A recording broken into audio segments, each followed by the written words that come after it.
नमस्कार दोस्तों, स्वागत है आप सभी का। मेरा नाम है शिवम और आज का जो हमारा अभ्यास रहेगा वो चेहरे की चमक से लेकर रहेगा। चेहरे की चमक पाना हर किसी का सपना होता है, किसी का ख्वाब होता है और उस ख्वाब को साकार करते हुए हम आए हैं कुछ योग के अभ्यास लेकर। जिस अभ्यास में जो हमारा पहला अभ्यास है, कुछ आसनास हम करने वाले हैं, कुछ प्राणायाम करने वाले हैं और कुछ आहार में विशेष जो परिवर्तन हम कर सकते हैं वो हम देखने वाले हैं कि हम आहार को किस तरह से मॉडिफाई करें जिससे कि हमारा एक प्रॉपर जीवनचर्या बने और एक प्रॉपर हमारा श्वास का चेहरे का एक प्रॉपर नूर बरकरार रहे। आसनों का हमारा अभ्यास है, उस अभ्यास में सिर्फ एक अभ्यास ऐसा बताया है ऋषियों ने कि सर्वांगासन, उसका नाम है सर्वांगासन। और वो अभ्यास ऐसा है कि हमारे हर अंग, सर्वांग बोलते हैं, हर अंग के विकास के लिए, चाहे वो आपका हार्ट हो, चाहे आपका मस्तिष्क हो, चाहे आपकी आंखें हो, चाहे आपके बाल हों, हर प्रत्येक अंग के विकास के लिए, सर्व अंग विकास के लिए सर्वांगासन का अभ्यास किया जाता है। स्पेशली विशेषकर जो सेक्सुअल रोग हमारे होते हैं उसमें तो ये प्रभावकारी औषधि की तरह काम करता है सर्वांगासन का अभ्यास। तो दोस्तों, सर्वांगासन का अभ्यास करने के लिए सबसे पहले आपको लेट जाना है ज़मीन पर इस तरह से और लेट करके लंबा गहरा श्वास भरेंगे और धीमे धीमे अपने पैरों को ऊपर उठाइए। इस अभ्यास को हम कहते हैं अर्धहलासना और इस अर्धहलासन के अभ्यास से ही यहीं से हिप्स को सपोर्ट करते हुए आपको ऊपर जाना है और इस तरह से आपके पैर ऊपर जाएंगे, पंजे ऊपर की तरफ रहेंगे। दृष्टि, जो आपकी दृष्टि है, सिर्फ आपके पंजों पर रहेगी, आपके टोज़ पर रहेगी, कहीं और आपको नहीं देखना है और आपको यहीं पर कम से कम 30 सेकंड तक रुकना है। तो ये जो अभ्यास है इसको हम सर्वांगासन कहते हैं और धीमे धीमे यहीं से ही आपको वापस आना है। दोस्तों, ये जो अभ्यास सर्वांगासन का है ये देखो किसको नहीं करना है। जो महिलाएं गर्भवती हैं वो इस अभ्यास को ना करें, जो महिलाएं माहवारी से हैं, जिनका मेंस्ट्रुएटिंग पीरियड चल रहा है वो इस अभ्यास को ना करें, और साथ में जो भी लोग हार्ट के पेशेंट हैं, हृदय रोग से ग्रसित हैं, वो लोग इस अभ्यास को ना करें। जिनका बीपी हाई रहता है वो इस अभ्यास को ना करें।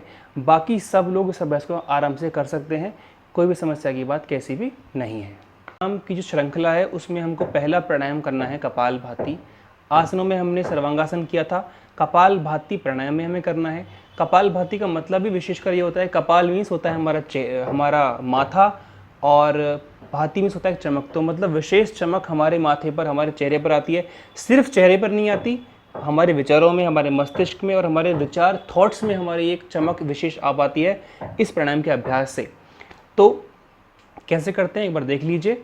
हमेशा हमारे जो हाथ रहेंगे ज्ञान मुद्रा में रहेंगे इस तरह से, कमर सीधे कीजिएगा और आंखें बंद रखिए और सिर्फ श्वास को आपको बाहर छोड़ना है। श्वास को आप अंदर नहीं भरेंगे, सिर्फ श्वास को आप बाहर छोड़ेंगे झटके के साथ में।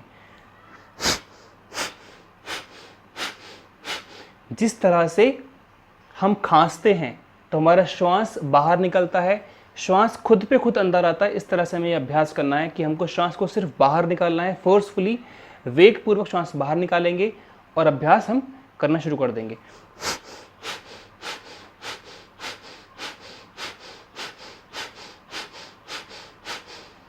और कितना अभ्यास हमें करना है इसका? हमें कम से कम डेली जो हमें करना है, करीब 5 मिनट तक इसका अभ्यास हमें करना है। अगेन वही बात है, विशेषकर जिनको हार्ट का रोग है, हृदय रोग है, वो इस अभ्यास को ना करें। अगर करते हैं तो बहुत धीमी गति से करें इस अभ्यास को, तो इसका लाभ मिलने वाला। दोस्तों, जो अगला अभ्यास हमारा है चेहरे पर चमक के लिए वो है अनुलोम विलोम प्राणायाम का अभ्यास। उस प्राणायाम में हम क्या करना है कि हमको सीधे बैठ जाना है, आंखें बंद करके, और इस तरह से हमें मुद्रा बनानी है। और जो आपका दाहिना नथुना है, जो आपका राइट नोस्ट्रिल, उसको बंद कीजिए और लेफ़्ट से आपको श्वास को अंदर भरना है। लेफ़्ट से भर के श्वास को आपको राइट से बाहर निकाल देना है। अगेन लेफ़्ट को बंद कीजिए, राइट से भरिए श्वास को, लेफ़्ट से बाहर निकाल दीजिए। तो ये जो अभ्यास है इसमें ऑल्टरनेटिव ब्रीदिंग करनी है आपको, और श्वास को सिर्फ लेफ़्ट से भर के राइट से बाहर, राइट से भर के लेफ़्ट से बाहर। एक बार देख लीजिए।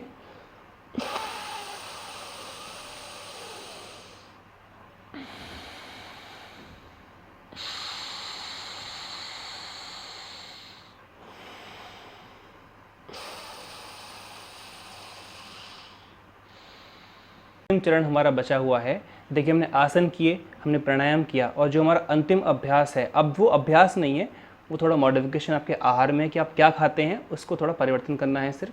देखिए, आहार के रूप में आप एलोवेरा जूस का सेवन कर सकते हैं, वो किसी ब्रांड से उसका संबंध नहीं है, अगर आप घर पे चाहें तो घर पे निकाल सकते हैं।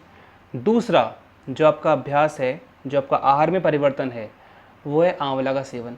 आंवला आप चाहे किसी भी रूप में खाइए, चाहे आप जूस के रूप में पिएं, चाहे कैंडी के रूप में खाएं, चाहे सब्जी बना के खाएं, चाहे कुछ भी करके खाएं, लेकिन आपको आंवले का सेवन करना है, जो कि स्किन के लिए एंटी एजिंग भी होता है। तो आंवला, एलोवेरा विशेषकर आपको खाना है अपनी डाइट के अंदर। तो इससे एक विशेष परिवर्तन आपके चेहरे में आने वाला है, आपकी रंगत अच्छी होगी, आपका चेहरा ग्लोइंग बनेगा, एक कांति आपके चेहरे पर आने वाली है। इसी के साथ थैंक यू वेरी मच।